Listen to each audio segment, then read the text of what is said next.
Olá, eu sou a Angel. Sejam bem-vindos a esse canal de cortes, relatos, casos criminais, casos de extraterrestres, mitologia, curiosidades e histórias de um povo, entre muitos outros assuntos.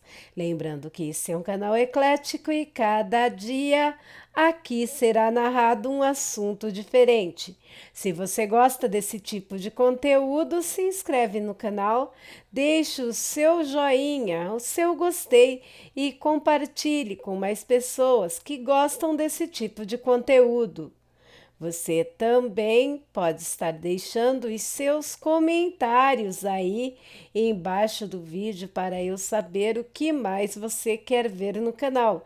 Deixe também as suas sugestões. Se por um acaso no final do vídeo você decidir que quer continuar recebendo as notificações do canal desta que vos fala, basta que você toque no sininho das notificações na opção todas e aí você receberá em primeira mão o conteúdo deste canal assim que o mesmo chegar no YouTube. Hoje vamos ver um corte do canal Angel Black, a saga completa do Pacto de John Pig com o Capiroto. Bora lá?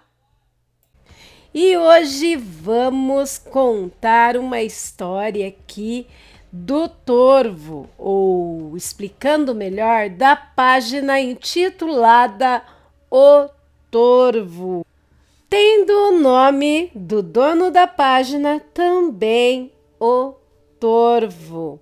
O link da página vai estar na descrição do vídeo de hoje. E o nome da história é O Pacto de John Pig, parte 1. Esta história ocorreu em Michigan. Bom, pelo menos o fim dela. Estamos falando de um senhor um tanto excêntrico, para não dizer estranho. Já fazia alguns anos que este senhor comprara um pequeno pedaço de terra entre tantas fazendas. Quando digo pequeno, entendam que era pequeno mesmo, beirando o mato, isolado, onde construiu um pequeno e simplório casebre.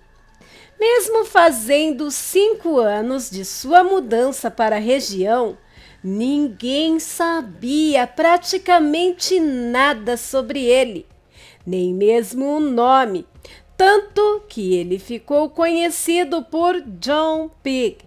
Isso mesmo, em bom português, João Porco. Mas o apelido não tinha referência nenhuma ao asseio pessoal, embora muitas vezes parecesse que precisava de um banho. O apelido veio de seu protuberante nariz, que lembrava o focinho de um porco. Isso e os ruídos que ele emitia, principalmente quando estava comendo, devido ao desvio de septo e uma grande carne esponjosas nas vias aéreas. Todos achavam que João Pig não batia bem. Faltavam-lhe alguns parafusos. E tanto sua residência quanto suas atitudes não colaboravam em nada. E John morava em um casebre. Tinha apenas um quarto e um banheiro. Nem mesmo possuía cozinha, beirando a floresta e faltando uma boa pintura. O terreno não tinha muita vegetação e, na verdade, até parecia um cemitério abandonado, devido a tantas cruzes fincadas no chão e imagens religiosas, como se o Senhor quisesse desesperadamente se proteger de algo apelando para todos os lados. Era uma grande mistura de cruzes de várias vertentes cristãs, confeccionadas em diversos materiais, até mesmo algumas improvisadas em madeira e galhos de árvores, imagens de santos, entidades, amuletos, ferraduras e, para completar, ele mantinha um farto círculo de sal grosso em torno da casa e até mandou confeccionar 2 grandes aros de ferro fundido para cercar a casa. Tudo que alguém já disse em algum momento que trazia sorte e afastava o mal ou servisse para proteção, John Pig usava para cercar a sua casa, ou carregava consigo até mesmo um saquinho com esterco seco de cavalo. John carregava no pescoço um verdadeiro carnaval de símbolos e amuletos: osso de gato, pé de coelho, pata de crocodilo, figas de todas as madeiras e materiais, medalhas bentas, vidrinhos de água benta, de sal, de óleos diversos, pois patuás, mojo, bag, correntes, terços, fios de contas, tudo isso somado às roupas surradas, conferia-lhe uma aparência de andarilho. O mais estranho de tudo é que John Pig tinha dinheiro e não era pouco. Ele não tinha cozinha por opção, só comia fora ou pedia comida pronta dos melhores restaurantes. Dizem que John tinha uma conta milionária no banco e já teve muitas posses, mas nos últimos anos optou por uma vida simples e desapegada. Vendeu tudo o que tinha e se isolou, e decidiu ajudar a todos que cruzassem o seu caminho, independente de quem fosse. John não emprestava dinheiro, ele dava de bom grado a qualquer um que o procurasse, fosse por necessidade para comprar um remédio, comida, pagar algumas dívidas ou até mesmo gastar com luxo. Era só pedir e John abria a carteira e não aceitava devolução. Assim, John Pig ficou muito conhecido na região, mas não importa o que fizesse, de forma alguma ele aceitava receber visitas em sua casa. Fosse quem fosse, John não permitia que entrassem em seu pequeno pedaço de terra. O que vou lhes contar agora é um resumo do que foi encontrado em diários manuscritos após a trágica e misteriosa morte de John Pig, ou melhor, Edward Ludwig Coate. Esse era o real e desconhecido nome do peculiar senhor que foi encontrado morto em maio de 2009. Edward era de origem humilde. Nasceu no Mississippi em 1932. Sua família não tinha posses e a situação ficava ainda pior ao dividir tudo, sendo ele o mais velho de 8 irmãos. Aos 19 anos, Edward não se conformava com a sua condição e com as privações que enfrentava, ainda mais depois que abandonou os planos de ir para a faculdade, pois seu pai caiu muito doente e não saía mais da cama. Sua mãe não trabalhava fora, apenas cuidava da casa e das crianças. Logo, toda a responsabilidade de sustentar a família caiu sobre os seus ombros. Com tanta responsabilidade sobre si, John ficou deprimido. Não sabia o que fazer.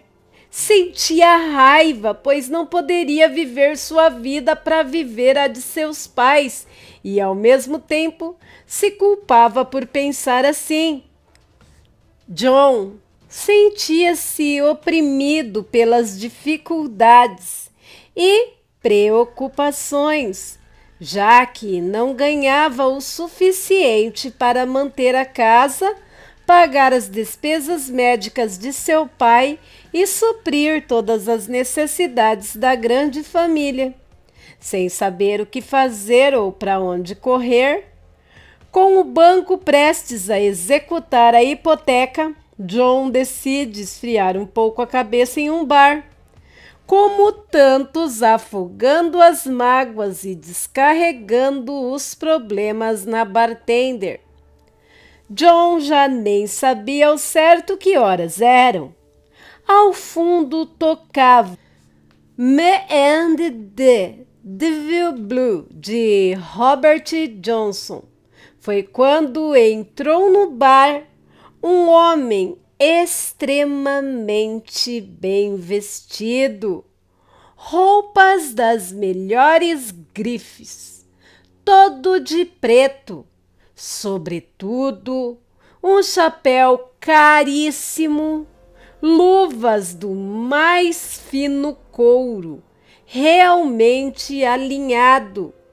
Usava um relógio de bolso que nem em 10 anos de trabalho Eduard poderia comprar. Não bastasse tudo isso, o homem era realmente muito bonito, atraente, tinha um charme misterioso, algo que deixou Eduard desconcertado. Ele sempre foi muito seguro da sua sexualidade. Nunca tinha sentido nada parecido, mas naquele momento, de alguma forma, estava atraído sexualmente por aquele homem. O homem se aproximou, sentou-se ao seu lado. Eduard estava até envergonhado, mas não conseguia desviar o olhar do tal homem, que pediu 2 doses duplas de Macallan e ofereceu uma ao desacorçoado rapaz.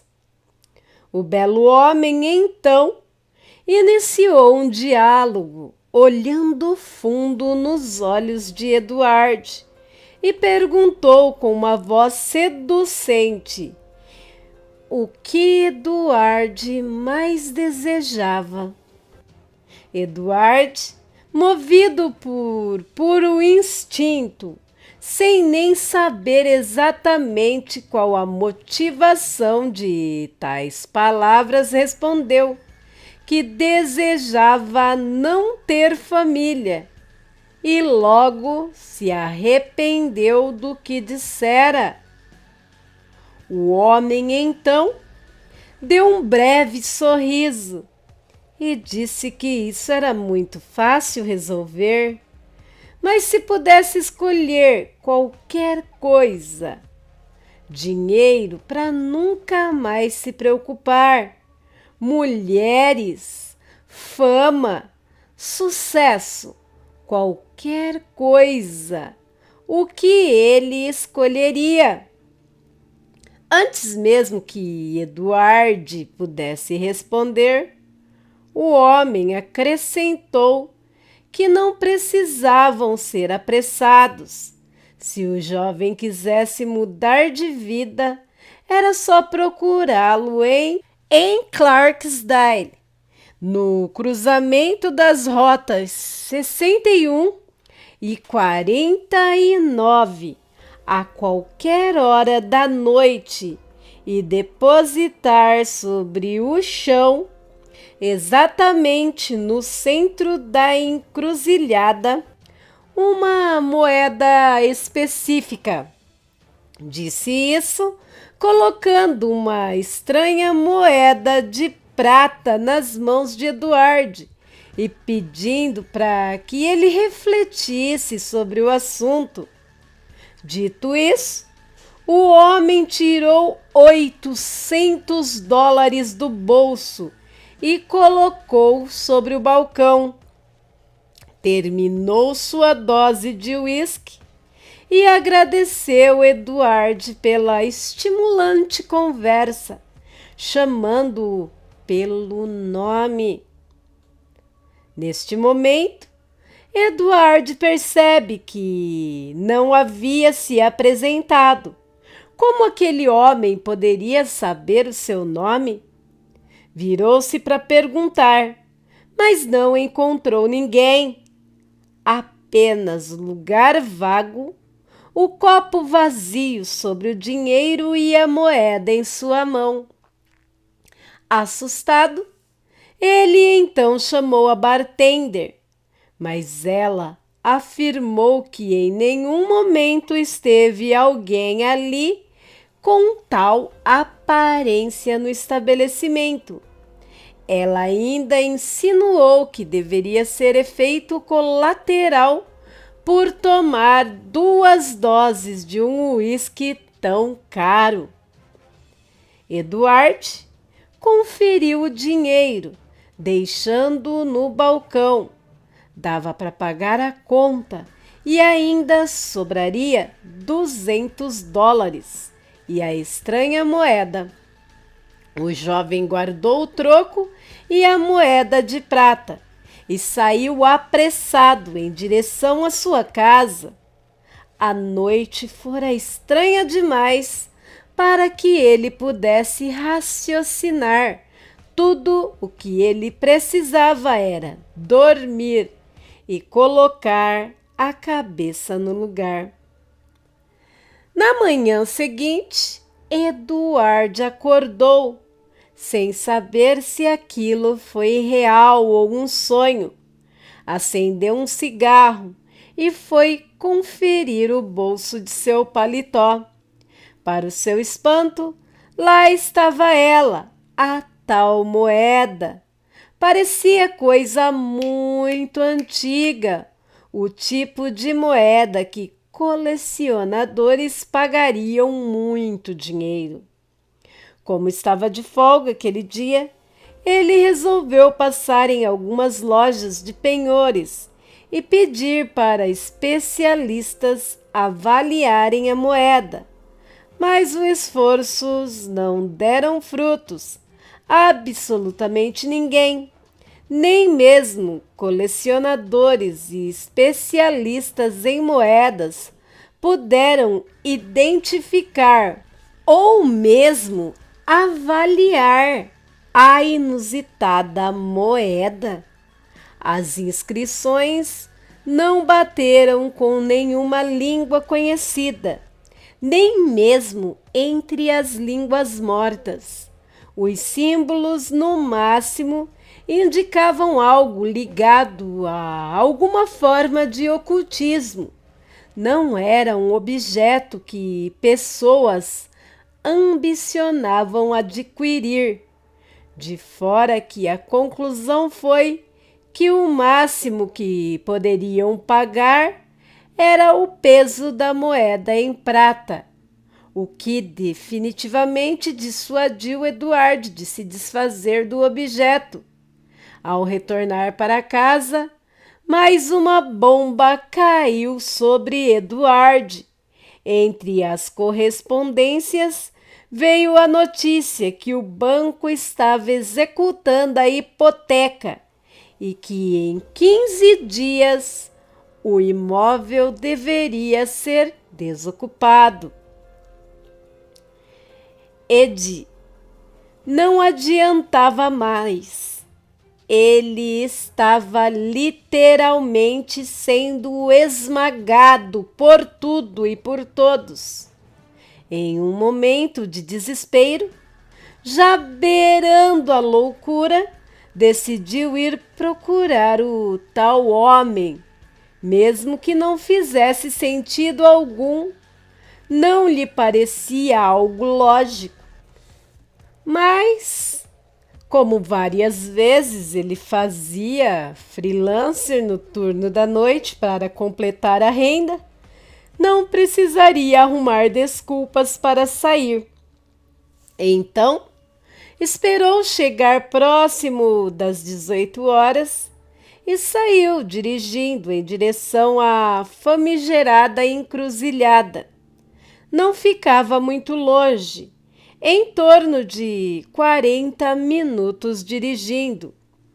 Chegando ao exato local, como Eduardo já tinha certeza, inclusive pela fama daquele específico cruzamento, não tinha absolutamente nada nos arredores, a não ser a boa e velha placa em homenagem ao melhor cantor de blues que já existiu. Como já tinha ido até ali e não tinha nada a perder, Eduardo fez exatamente como o homem lhe falou. Foi até o centro da encruzilhada, depositou a moeda no chão e nada. Sentiu-se até envergonhado em apenas por um instante acreditar que aquilo resolveria alguma coisa. Que bobagem! O que ele esperava? Que uma entidade aparecesse como passe de mágica e resolvesse a sua vida? Certamente ele fora ingênuo o suficiente para cair na brincadeira de alguém que se aproveitou de seu momento de fragilidade para dar algumas risadas. Pelo menos ele ainda tinha os $200. Ao dar as costas para voltar ao veículo, Eduardo quase desfaleceu. Tamanho foi o seu assombro ao ser surpreendido pelo mesmo homem que o abordou no bar.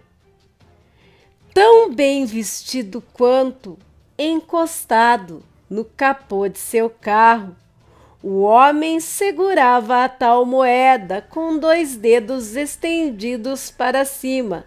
Num sorriso, anunciou que sabia que Eduardo não iria decepcioná-lo. O jovem rapidamente olhou para o local onde depositou a moeda e não tinha mais nada lá. O distinto e belo homem então lançou a moeda no ar e a apanhou com a mesma mão e a colocou no bolso, enquanto se aproximava com ar de riso e passos despreocupados.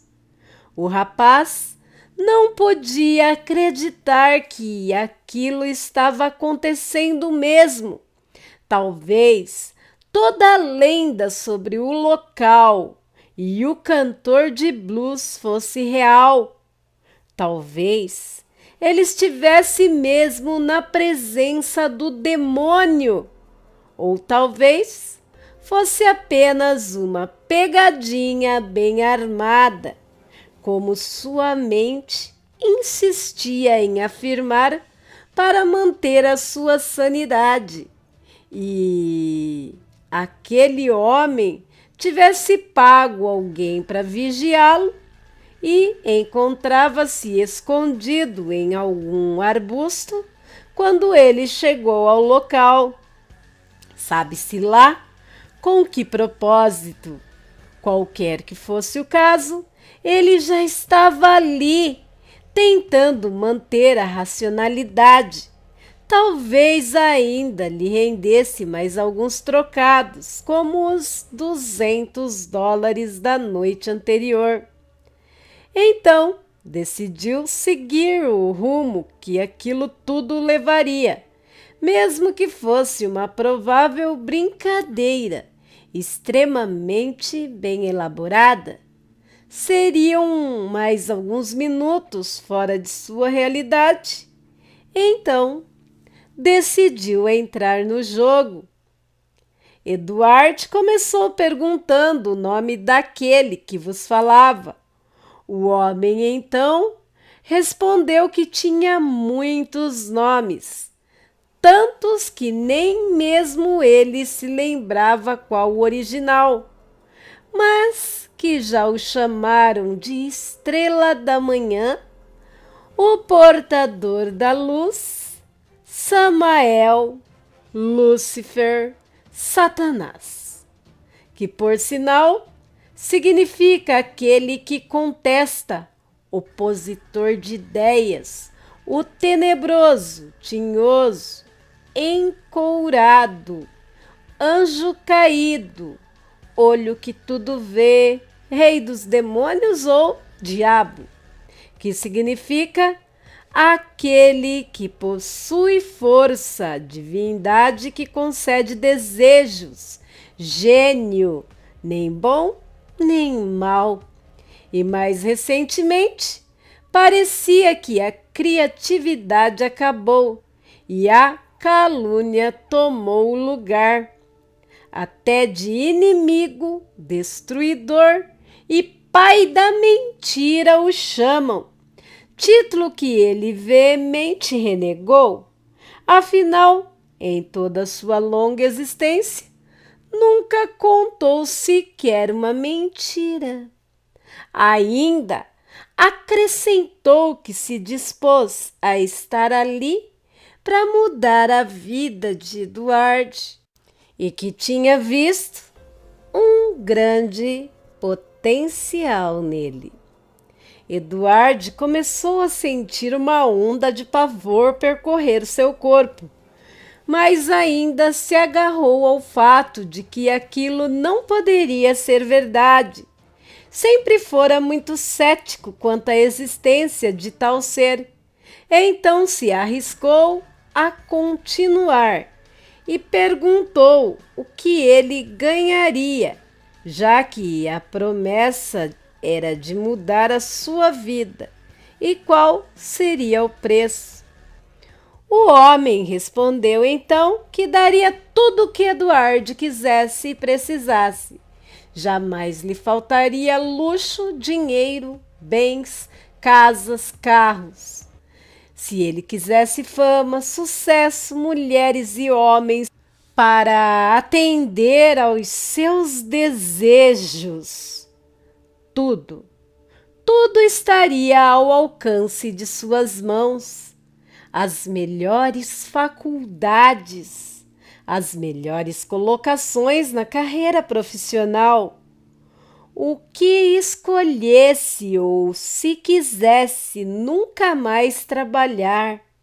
Sorte no jogo, vitória e poder para se livrar de qualquer inimigo que quisesse atrapalhar os seus caminhos. Bastava aceitar o acordo, o pacto proposto. Quanto ao pagamento, Eduardo já tinha determinado qual seria.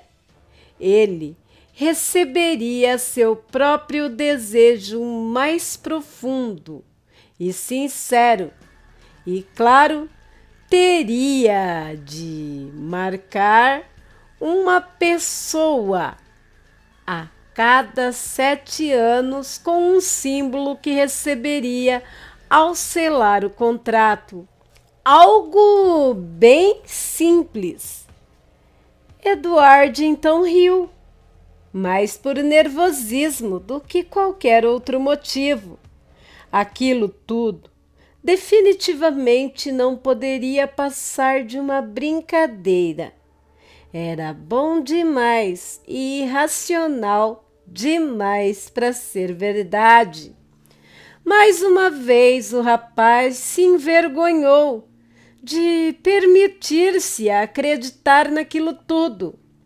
Com o ar meio despendioso, duvidando daquela conversa toda, Eduardo diz que aceitava o contrato, o pacto, seja lá o que fosse, mas queria tudo o que foi lhe oferecido pelo homem. Naquela altura, o rapaz já queria acabar com aquele teatro logo e ir para casa. Na manhã seguinte, procuraria um agiota para impedir a ordem de despejo. O estranho e belo homem enfatizou que a decisão foi bastante sábia. Parabenizou Eduardo, utilizando seu nome completo. Puxou o rapaz pelo braço e o beijou na boca. Apesar do conflito de emoções, Eduardo cedeu ao beijo e encanto do único homem que foi capaz de lhe atrair daquela forma. Mas quando o tal homem, que se intitulou o próprio diabo, deu meia volta e começou a se afastar, das costas do homem surgiram grandes asas brancas resplandecentes, emitiam a mais pura luz, causando até um efeito prismático. Na sequência, elas se incendiaram em chamas azuis, que se espalharam rapidamente pelo corpo do ser que acabou de beijá-lo. Eduardo sentiu que estava enlouquecendo. O pavor revirou as suas entranhas e se espalhou pelo seu corpo. O jovem ficou completamente paralisado e aterrorizado quando as chamas se apagaram.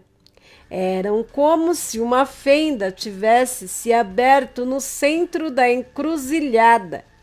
O caminho descia, além de onde a vista podia alcançar.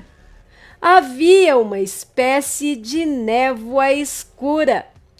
O ar era carregado e iluminado inúmeras vezes por grandes relâmpagos vermelhos.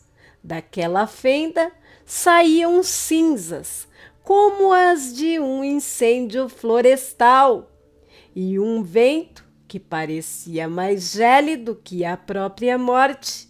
Não era mais o belo homem que caminhava, nem mesmo o ser angelical que descia por aquele caminho. Aquilo tinha a pele ressequida, grosseira e repuxada, como se o corpo todo tivesse sofrido queimaduras em altíssimas temperaturas.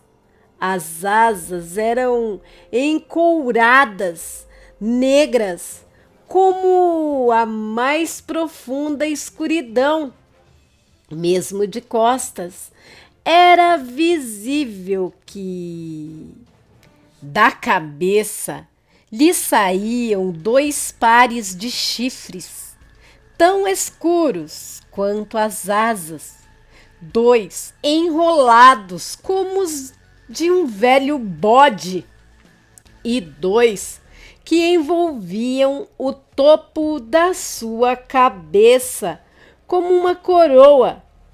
As mãos e os pés eram deformados, e os longos dedos, que terminavam em unhas escurecidas, grandes e pontiagudas, como garras. Logo, a tal fenda se fechou em chamas azuis, deixando um forte odor de enxofre no ar. Eduardo ficou tão estarrecido que saiu o mais rápido que pôde dali. Inclusive, tropeçando nos próprios pés. Entrou no carro e arrancou queimando os pneus. Enquanto dirigia, tentava não pensar em tudo que vira. Sentia um aterrador vazio lhe corroer por dentro. Era como se, bem lentamente, tudo fosse perdendo a importância, até mesmo o grande arrependimento que estava sentindo. Muito lentamente ia desaparecendo, enquanto dirigia em direção à sua casa. Eduardo foi acender um cigarro, mas junto com a carteira encontrou um pedaço de pergaminho com um estranho símbolo gravado em vermelho, como se fosse desenhado com sangue. O símbolo era como um triângulo de ponta cabeça, mas as duas linhas transpassavam o ângulo inferior, curvando para cima. Um X cortava o triângulo, saindo dos ângulos internos superiores, e um V fechava a parte de baixo. Eduardo amassou o pergaminho e jogou dentro do porta-luvas. Acendeu seu cigarro e continuou dirigindo, ainda muito apavorado, o que se tornou um temor ainda maior quando se deu conta que a parte do tal pagamento era o seu desejo de não ter uma família, dito por impulso na noite anterior. Um temor absurdo se apossou do seu corpo e consciência. Como ele pôde ser tão desatento, tão burro? Como poderia viver e se perdoar se algo acontecesse e seus pais e irmãos? Continua. Bruno A.O.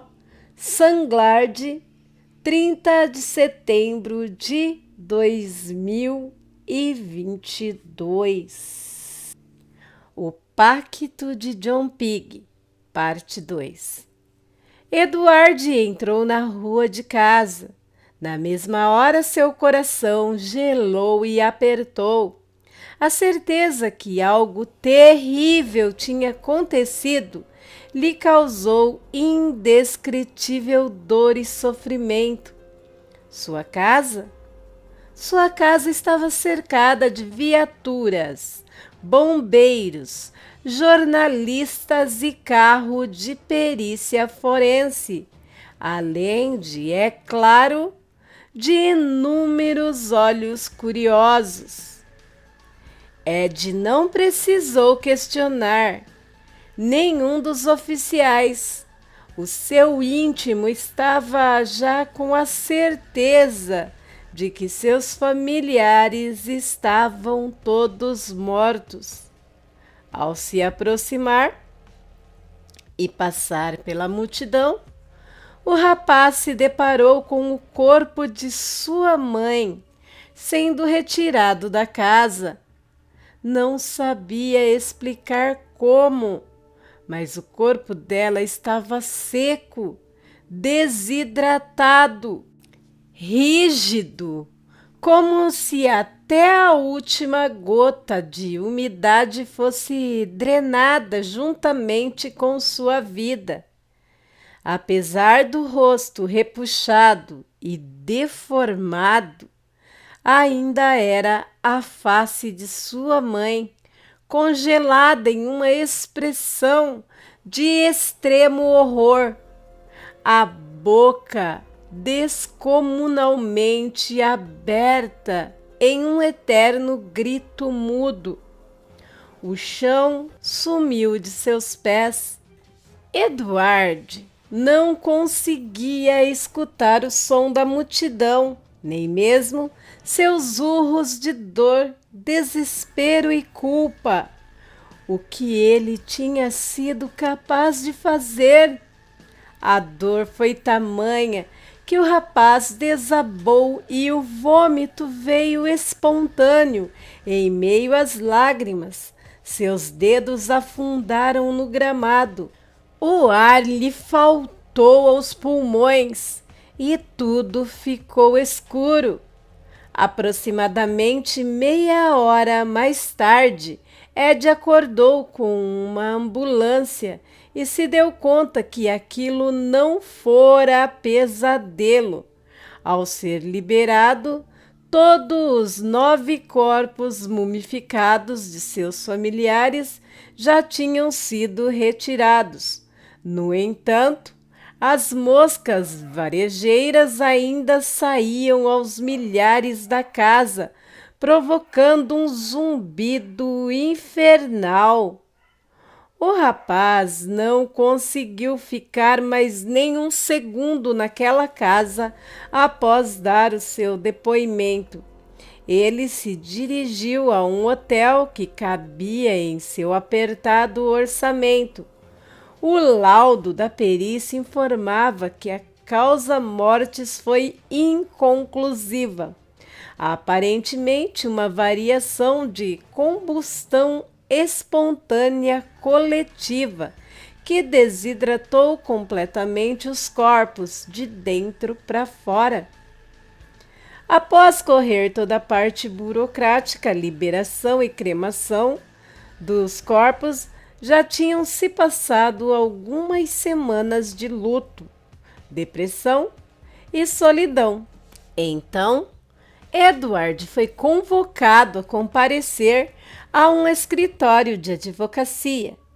Para o espanto do desolado rapaz, todos os seus parentes, mesmo os mais distantes, e isso incluía seus respectivos herdeiros, tiveram o mesmo trágico e misterioso fim, tornando-se em vias de fato Edward o único possível herdeiro legal vivo de todos os bens e patrimônio de toda a família.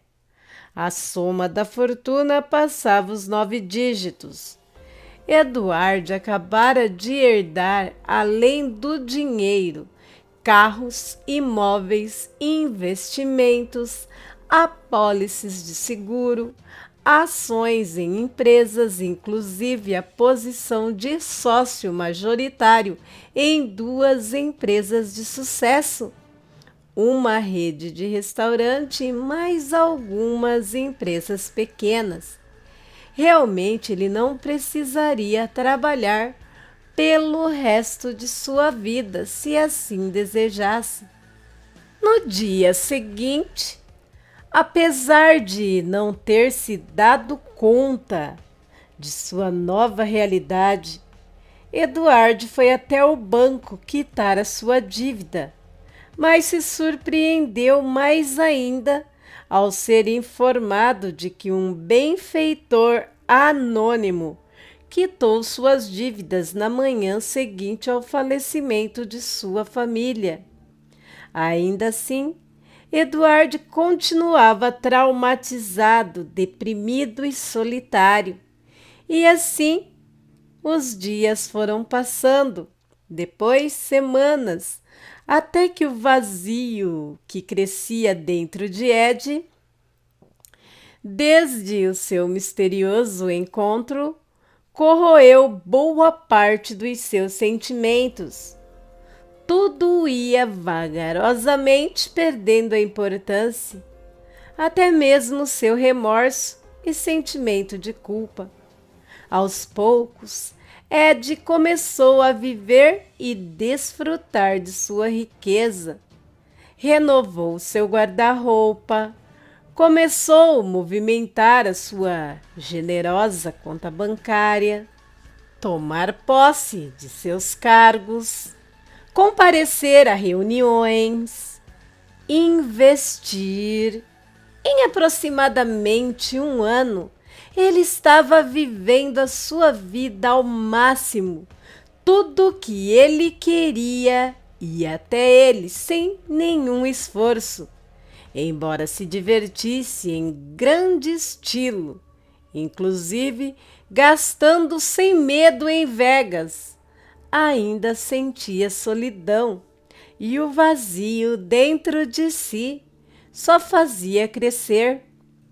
Quando estava para fechar 7 anos do fatídico dia, aquele distinto homem que selou o acordo com o beijo na encruzilhada apareceu nos sonhos de Ed e foi bem claro ao informar que ele tinha duas opções. Ou encontrava alguém para marcar o símbolo em no máximo 7 dias e garantir mais 7 anos de boa vida, ou ele quitaria a dívida com a própria vida.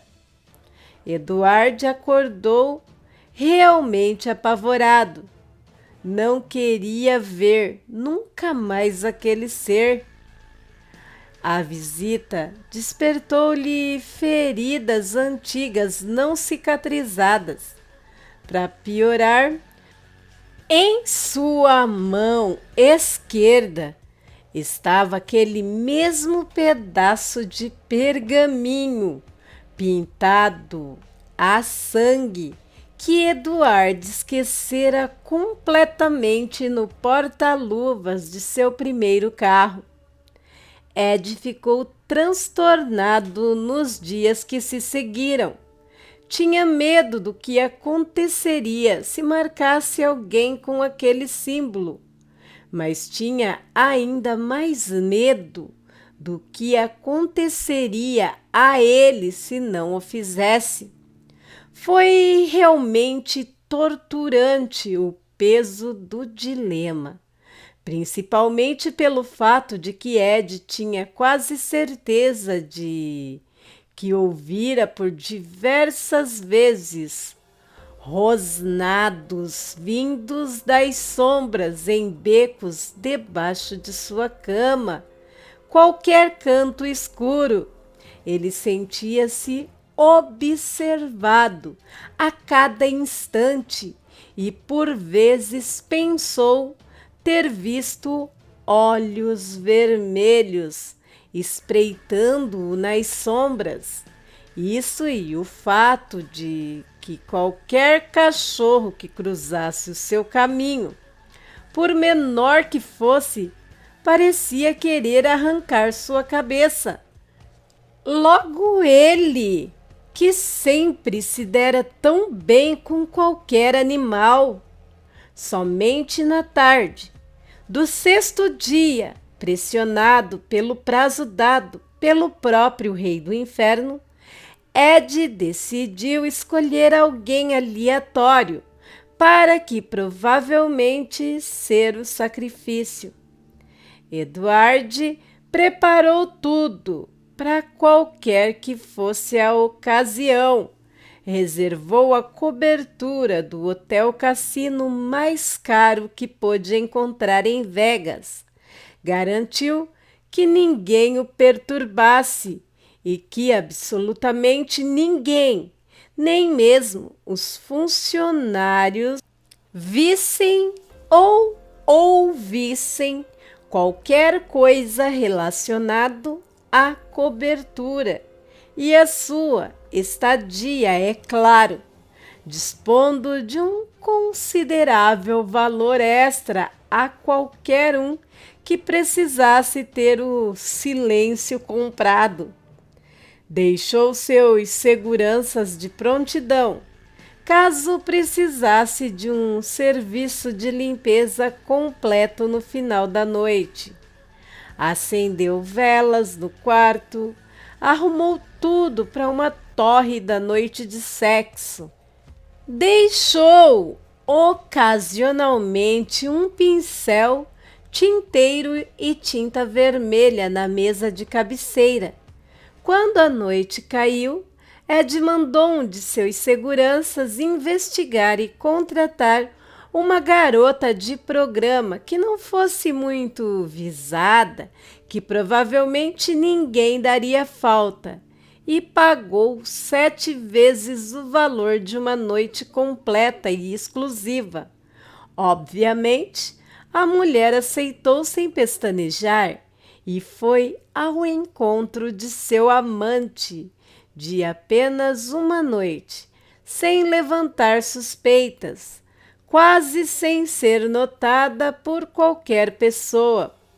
Quando a garota escolhida para o tributo chegou na cobertura, Ed a recepcionou, tentando agir naturalmente. Como era de conhecimento de que muitos milionários tinham gostos peculiares na cama, a moça agiu com naturalidade. Aceitou ser algemada na cabeceira e gemeu de forma sexy, enquanto Ed pintava seu abdômen com tinta, por mais bizarro que isso pudesse parecer. Assim que o símbolo estava completo, Ed tomou distância da cama e um vento gélido apagou as velas, e a única iluminação que restou foi a que entrava pelas janelas vinda das luzes da cidade do pecado. O rosnado que Ed vinha ouvindo agora estava bem mais nítido. A pobre mulher, já assustada, começou a pedir para ir embora, que aquela loucura já tinha passado dos limites, e implorar pela sua vida. Foi quando os olhos vermelhos então se fizeram presentes na escuridão do quarto. Ao menos Ed tinha a certeza de que não estava ficando louco. Dentre as trevas, na parte mais escura da luxuosa suíte, surgiu o que parecia ser um imenso cão espectral, negro, como as próprias sombras. Era como se o corpo do cão demônio fosse formado da mais escura fumaça e o seu contorno estivesse constantemente se esvaindo no ar e se solidificando novamente. Ao passar perto de Edward, o cão do inferno farejou suas costas e Ed ouviu dentro de sua cabeça que ele estava salvo, que o sacrifício tinha sido aceito.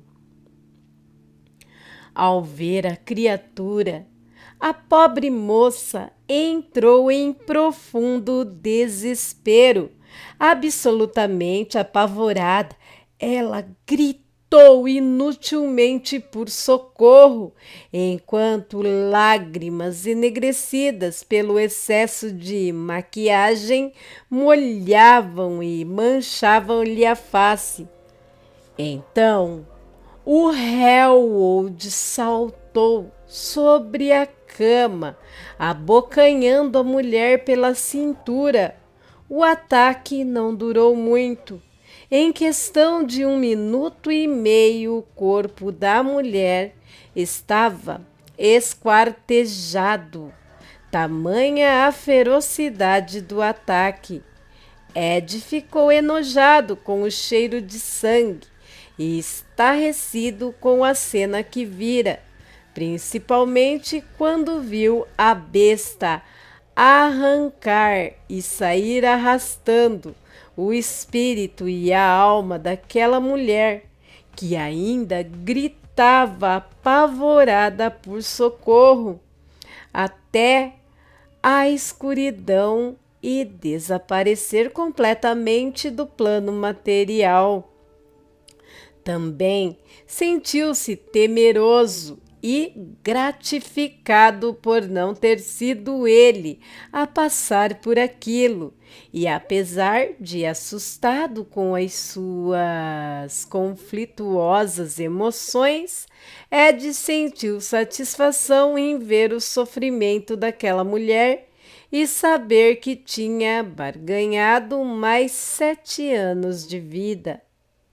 O senhor Coach deixou o hotel pela porta dos fundos, sem ser perturbado. Sua equipe pessoal cuidou da minuciosa limpeza, deixando o quarto intocado. Se certificou de que qualquer registro incriminador do sistema de câmera fosse definitivamente apagado. Quando se tem muito dinheiro e se está em Vegas, pode fazer e esconder praticamente o que quiser. As gerências da maioria dos hotéis, cassinos, já estavam acostumados a fazer vista grossa para seletos clientes pela quantia certa. Afinal, obviamente, além de felicidade, o que mais o dinheiro não compra? No ano seguinte, Ed estava consumido pelos prazeres que sua vida podia lhe proporcionar, pelo poder que tinha.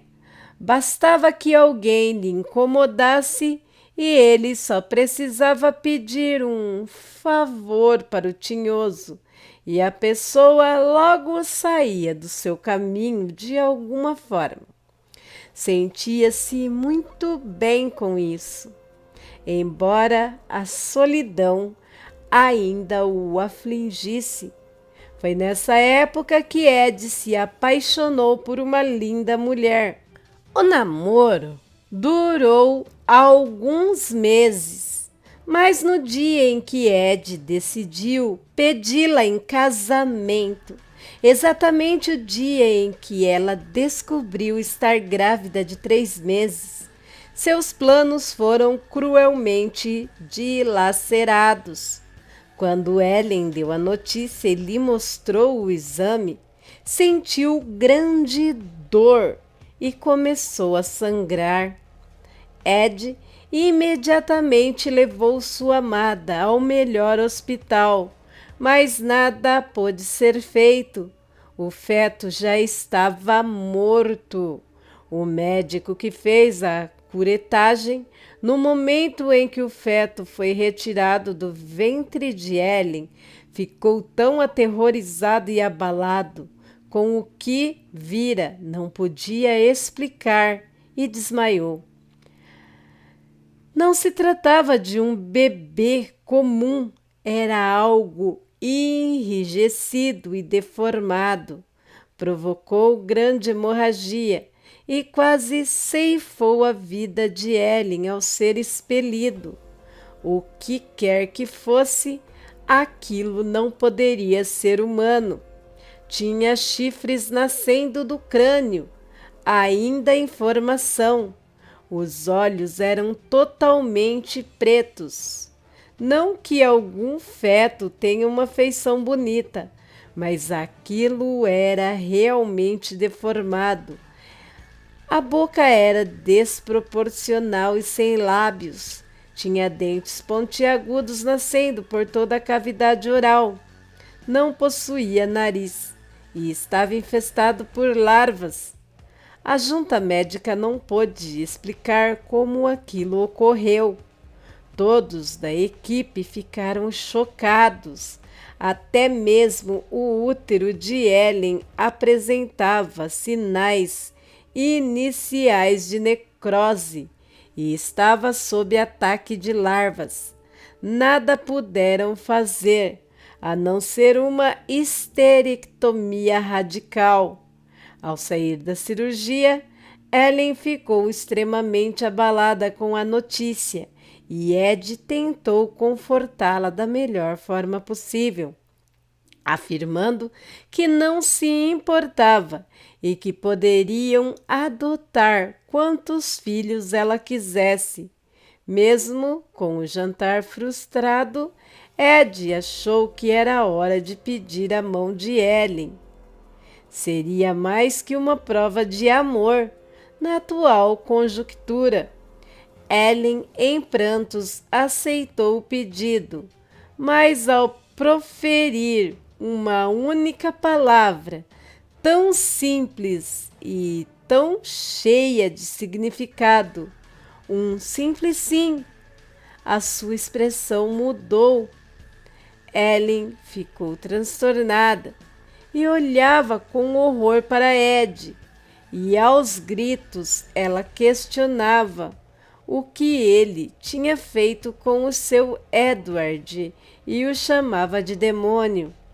Ellen, ao dizer sim, imediatamente passou a ver, não o Ed que conhecia, mas uma figura demoníaca, similar à que se revelou ao jovem coach após o pacto.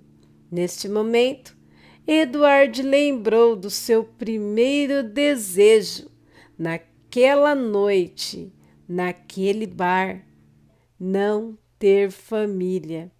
Era evidente que Ed estava fadado a nunca conseguir construir uma família, a ser solitário pelo resto da vida. Naquele exato momento, ele também tomou conhecimento de como os seus familiares morreram. Larvas começaram a sair em grande quantidade pela boca de Ellen. Daí, diante de seus olhos, rapidamente se transformavam em moscas. A pobre e moribunda Ellen começou a soltar vapor pelas narinas, boca, ouvidos. Grossos jatos de sangue vertiam de todos os orifícios de seu corpo. Os olhos desidrataram nas órbitas. A boca foi se abrindo cada vez mais, até a sua expressão se congelou em um corpo mumificado, tal qual a mãe de Edward. Naquele momento, o que restou de humanidade dentro de Ed se quebrou e foi consumido pelo vazio que a ausência de sua alma deixara.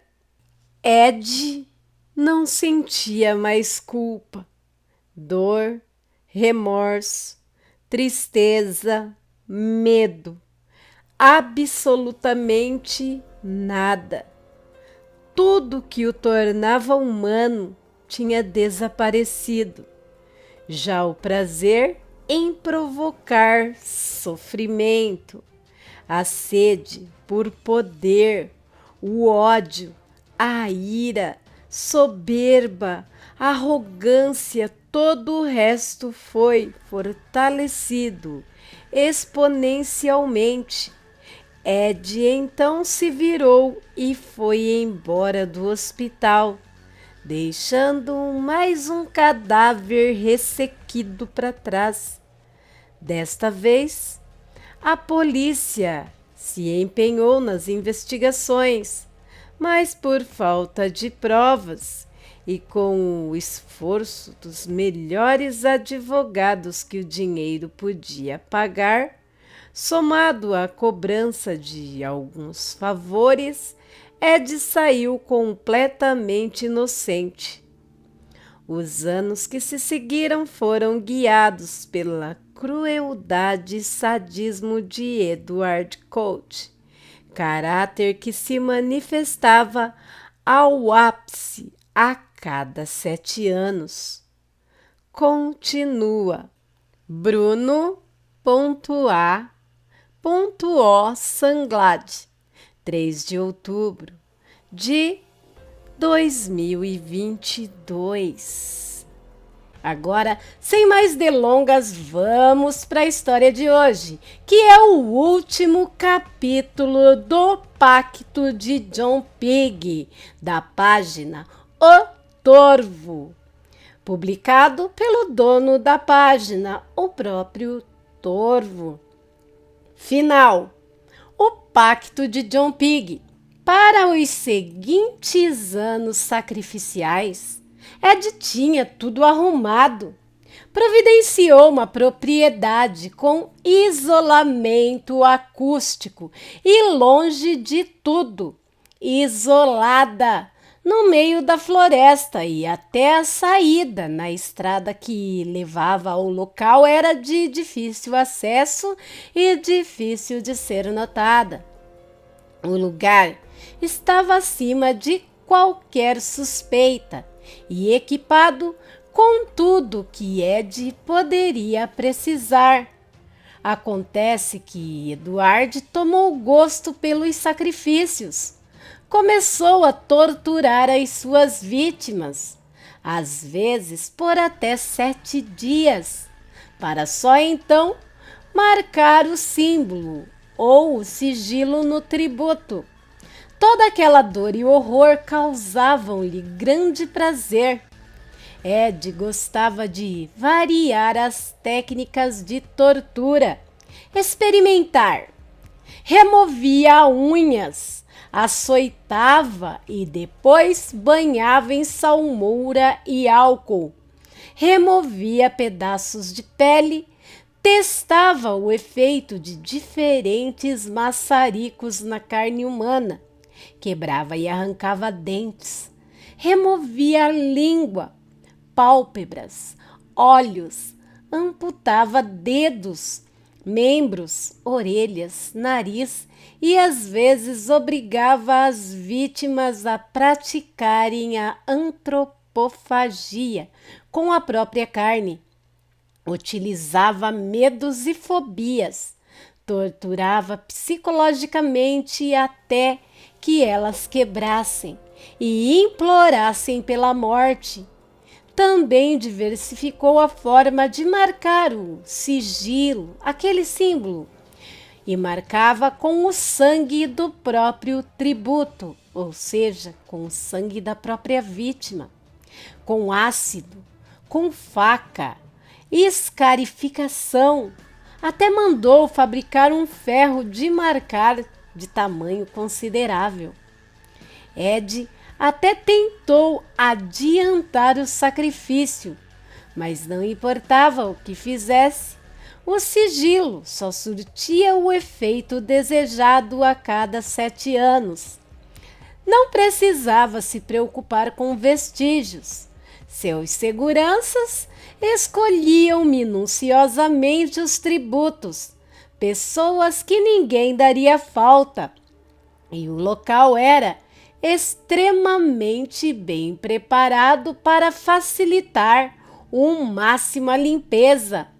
Até o piso foi impermeabilizado e recebeu tratamento hidrofóbico, além de não ter frestas ou rejuntes, de forma que nem sangue ou qualquer outro fluido corporal deixassem resíduos após a limpeza.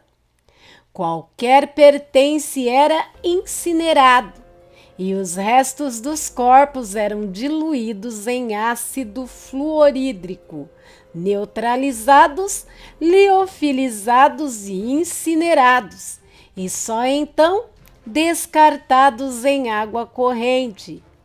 Ao fim de cada sessão de limpeza, todo o espaço subterrâneo era inspecionado com luz UV e outros reagentes, garantindo que nenhuma evidência passaria despercebida. Enquanto Ed fizesse os sacrifícios, ele continuaria desfrutando de tudo que tinha: festas, mulheres, homens, orgias, jogos, e ele sempre ganhava, independente da aposta, até mesmo na loteria. Não tinha família, mas a solidão não o afetava mais. Quanto à sua aparência, os anos não pareciam que passavam. Era como se todos o enxergassem, belo e atraente, mesmo com o seu grande nariz porcino. Contudo, ainda restava uma pequena fagulha que não se apagava em seu íntimo. Esta fagulha questionava como seria o seu pós-vida. Evidentemente, ele tinha certeza da existência de um pós-vida depois de tudo que vira. Agarrando-se a essa preocupação, a fagulha se tornou brasa. Depois, uma pequena chama que, ao ser alimentada diariamente, cresceu tanto em seu íntimo que terminou por vencer e resgatar a boa parte de sua humanidade. Eduardo, então, decidiu mudar radicalmente. Resolveu enfrentar os seus demônios, até mesmo o próprio diabo. Elaborou seu plano. Iria se proteger de todas as formas possíveis. Não iria mais sacrificar ninguém daquele dia em diante. Decidiu ajudar qualquer um que cruzasse o seu caminho e quem sabe assim comprar a sua entrada no paraíso. Vendeu tudo o que tinha e começou a mudar de cidade em cidade, estado em estado, trocava sempre de identidade e buscava a proteção de tudo que pudesse aumentar as suas chances em seu engenhoso plano de fuga do inferno. Com o passar dos anos, as consequências começaram a surgir. Ed apresentou sinais de velhice, toda a culpa que deixou de sentir por anos. O Estrela da Manhã resolveu devolver-lhe em uma dilacerante avalanche de sentimento. Eduardo sentiu tanta dor que chegou a ter convulsões e perder a consciência incontáveis vezes. Foram noites e noites de agonia, mas ele não desistiu de contrapor o diabo.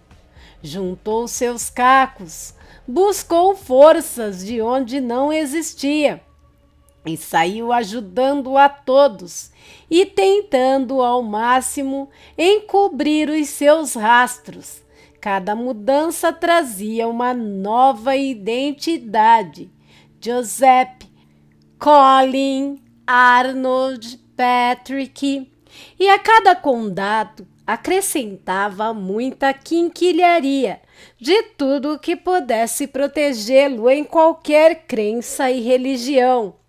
Buscou voodoo, hoodoo, shintoísmo, budismo, padres, pastores, ciganos, xamãs, santeria, palo, mayong. Viajou para lugares longínquos em busca de ajuda, rabinos, sinagogas, mesquitas, batismo, mikvê, ganges, Jordão, benzedeiras, umbanda, tudo. Ao menor sinal de atividade dos temíveis cães infernais, Ed arrumava tudo às pressas e desaparecia. Ao fechar mais 7 anos, Ed estava finalmente com a certeza que estava enganando o diabo. Após 14 anos de pesadelos e fugas, Eduardo já estava exausto de tanto se esconder. Então decidiu que ficaria em um só lugar. Não fugiria mais. Agora era a guerra. Assim mudou-se para Michigan e tentou ao máximo montar uma fortaleza contra as forças infernais. Nesse ponto de sua biografia, Ed já não se importava das pessoas verem sua real aparência e zombarem do seu estranhíssimo nariz. Todos os seus esforços eram para proteger a sua casa e a si mesmo, com tudo que acumulou em sua busca, na esperança de que algum deles dessem resultado. Quando faltava exatamente um mês para fechar mais 7 anos, várias pessoas do condado relataram, inclusive para a polícia local, avistamento de criaturas. A descrição variava bastante. Uns diziam que eram ursos com boca deformada e olhos vermelhos, em outros eram descomunais lobos com labaredas saindo dos olhos. Ainda tiveram os que relataram serem novilhos possuídos pelo demônio, touros com raiva, chupa-cabras, ou ainda algum experimento do governo que escapou. O fato é que não ocorriam ataques. O que quer que fossem as criaturas, elas espreitavam nas sombras, farejavam como se estivessem rastreando alguma coisa ou alguém. Foram tantos relatos, um mais louco que o outro, que a polícia local nem se deu ao trabalho de investigar. Ao ouvir os boatos, o velho John Pig se isolou em sua casa. Já não saía mais. Preparou o seu arsenal, balas de prata ungidas com óleo, espingardas em água benta, tiros de sal e até mesmo balas explosivas com mercúrio metálico, vidros de óleos preparados e abençoados, água benta, poções de ervas, facas com símbolos gravados, pós preparados para soprar, caso as feras adentrassem a casa, pimentas, extrato de alho. Também reforçou as defesas da casa, riscou sigilos e símbolos para aprisionar, repelir e até banir as criaturas espectrais, pendurou eravas frescas por toda a casa, espalhou mojo, bague, rezou, orou, fez preces, simpatias, tentou lançar alguns encantamentos, inclusive deixou sálvia, incenso e outras ervas queimando constantemente, preparou bíblias, pendurou a Torá perto da porta e reforçou todas as janelas e portas para pedir comida. Naqueles dias, John recebia e pagava através de uma única pequena comporta de ferro fundido, instalado na parede da casa. Quando finalmente chegou a noite de 17 de maio de 2009, John deixou todas as luzes acesas, inclusive holofotes dentro dos armários embaixo da cama e voltado para qualquer lugar escuro. Os olhos chegavam a arder com tanta luz. Aqui terminam os diários escritos por John Pig. Ele ainda finalizou com a afirmativa que estava demasiadamente ocupado para escrever. Mas se acalmem, a história de John não ficou sem um digno fim. Como não teria mais tempo de registrar suas horas finais em diários, John deixou um gravador ligado e a fita também foi resgatada. Nela, John narrou até o último momento o que estava acontecendo.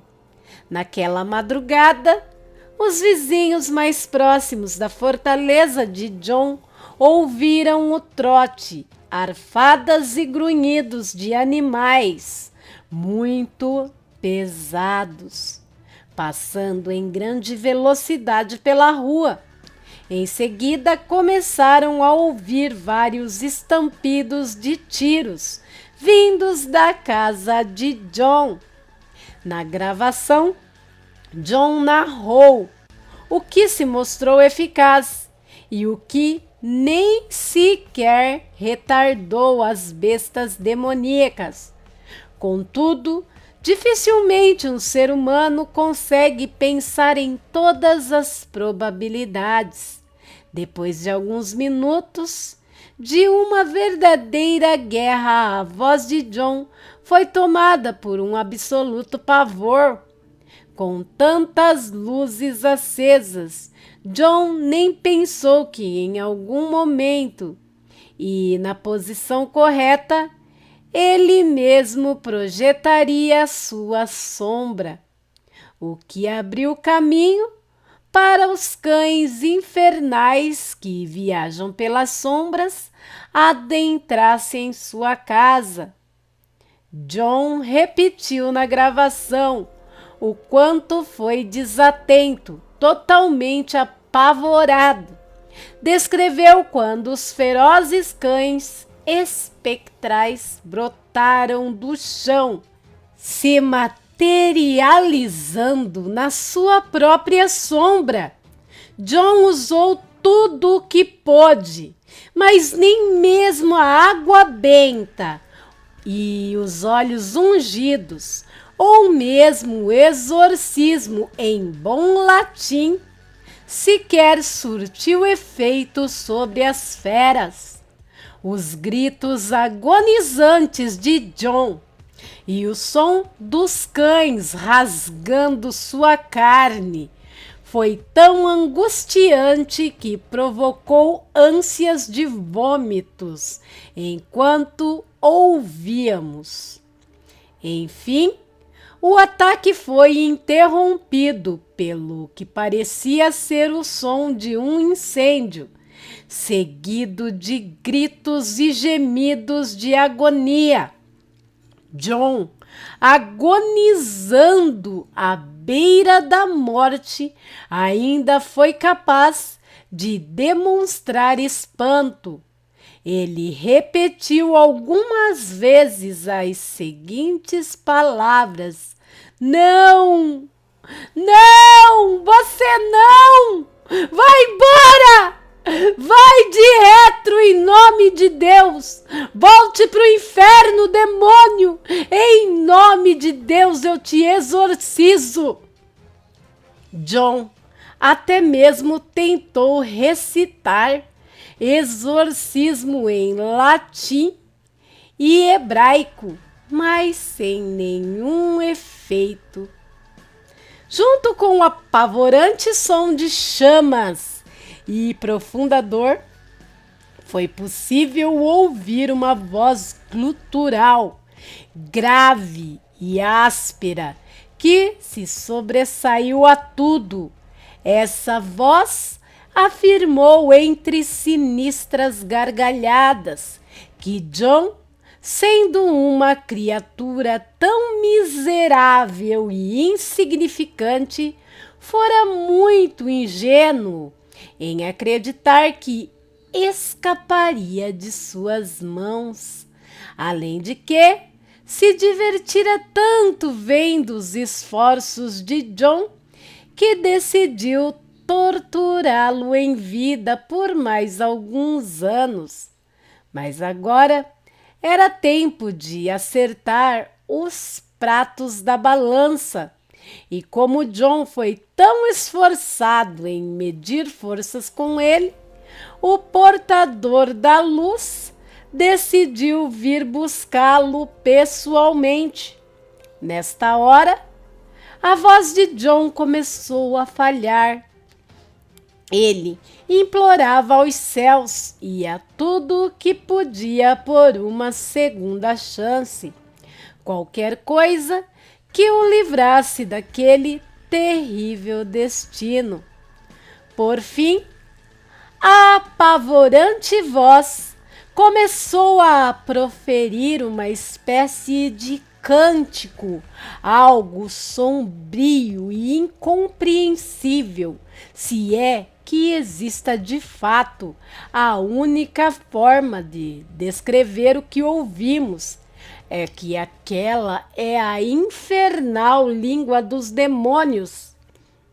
John gritou até arrebentar as suas cordas vocais e só sobrar o som de ar e sangue saindo da sua boca, até que tudo se encerrou em um estampido tão forte que estourou todos os alto-falantes, mesmo sendo uma gravação.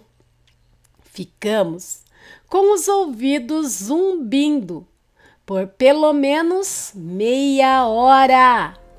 Os vizinhos afirmaram que a terra tremeu naquele momento, como se uma grande bomba fosse defragada.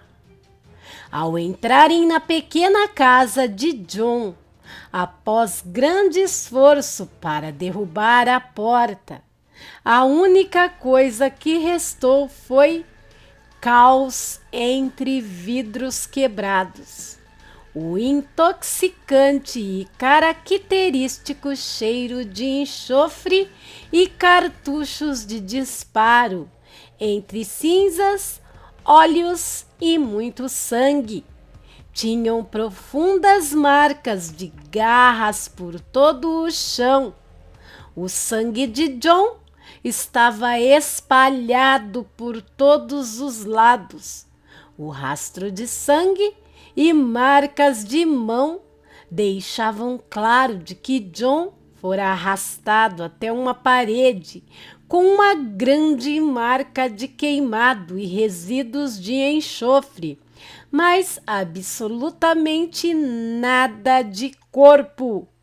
Se querem saber, em minha humilde opinião, John Pig foi arrastado de corpo e alma, ainda com vida e agonizando, pelo próprio diabo até as profundezas do inferno. Bruno A. O. Sanglard, 7 de outubro de 2022. Meus aterrorizados, foi bem assustador. Devemos pensar muito antes de fazermos acordo com quem quer que seja, pesar os pós e os contras, pois às vezes poderemos estar falando com o próprio tinhoso e não estar sabendo, ou com os seguranças de alguém que tem pacto e que esteja precisando de alguém para ser dado em sacrifício. Vamos abrir os olhos, galera. E aqui termina esse conto que nos fez viajar pela história. Se você gostou, deixa o seu gostei, deixa a sua opinião nos comentários desse vídeo, se inscreve no canal e se quiser continuar assistindo os conteúdos do canal, toque o sininho das notificações. Lembrando que este é um canal eclético, cada dia será narrado um assunto diferente. Também vale a pena lembrar que esse canal não é monetizado. E se você quiser ajudar o canal a se manter, você pode estar ajudando com qualquer quantia pelo Pix. A chave do mesmo é lusonjavermelha@gmail.com, tudo em letrinhas minúsculas, e estará anexado no primeiro comentário do vídeo e na descrição do mesmo. Bom, por hoje é só. Fiquem com Deus e até o próximo vídeo. Tchau, tchau!